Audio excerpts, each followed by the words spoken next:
Hey Nathan, it's Friday, December 27th. You and I both had great Christmases with our families. We're so lucky to have them support us. It's nearing the end of 2013, so that means our social media feeds are filling up with recaps of the year and best of lists. What's soon to follow are posts of New Year's resolutions and websites putting up advice on how to keep them or accomplish them. 7 easy steps on how to lose those 10 pounds. 4 simple tricks for keeping your stress levels low. These lists often have good, generalized tips on how to reach vague goals such as being healthy. Although it's sometimes hard to apply these tips to one's daily life without being consistently reminded of them, they are good motivators for getting started on the right track. As humans, it's hard for us to make changes in our lives. Bad habits are hard to break, and new beneficial habits are hard to form. Motivation is something that a lot of people in our culture have trouble gaining. Since we all typically have fixed schedules, it's really hard to figure out when and where to add new activities, particularly ones we are reluctant to do on a day-to-day basis. New Year's resolutions provide people with a solid starting point to tweak their schedules and add change to their lives. But how helpful are New Year's resolutions really?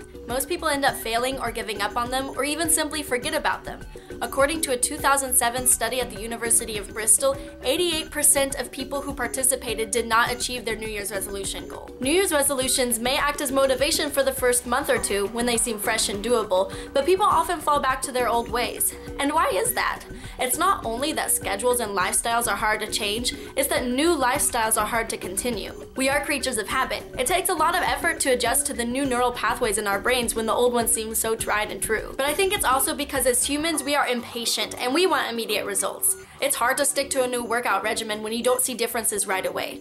Especially when one tries so hard, it can be really frustrating. Nathan, you mentioned earlier when we were talking about this that people don't really seem to take these resolutions seriously anymore.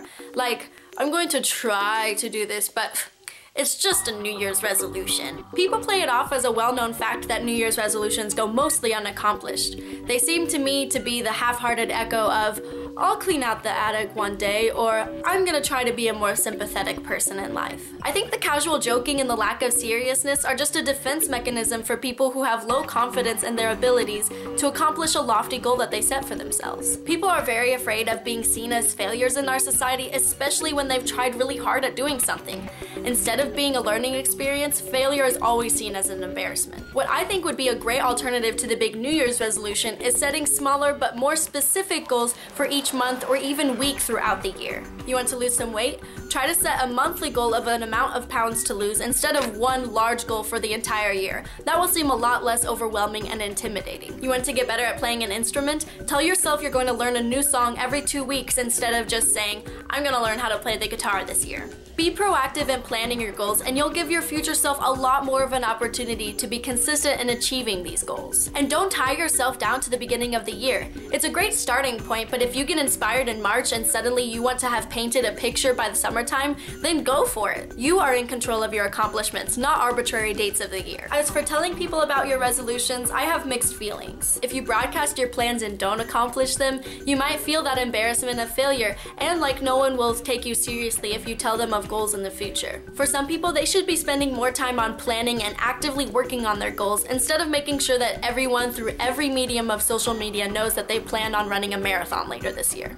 Sometimes that just seems like they're fishing for attention or comments. If you're quiet about it, once you've accomplished your goal, it can come as a really impressive surprise for people in your life. Like, boom!